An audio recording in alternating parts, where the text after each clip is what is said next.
bầu cử đại biểu Quốc hội khóa 16 và đại biểu Hội đồng Nhân dân các cấp nhiệm kỳ 2026-2031 là sự kiện chính trị trọng đại của đất nước diễn ra ngay sau đại hội lần thứ 14 của Đảng.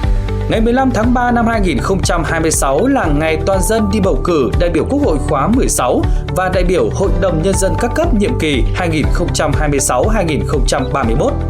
Cuộc bầu cử đại biểu Quốc hội khóa 16 và đại biểu Hội đồng Nhân dân các cấp nhiệm kỳ 2026-2031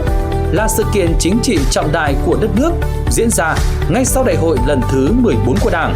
Đây là đợt sinh hoạt dân chủ sâu rộng trong nhân dân nhằm phát huy quyền làm chủ, lựa chọn những người tiêu biểu xứng đáng đại diện cho ý chí, nguyện vọng và quyền làm chủ của nhân dân.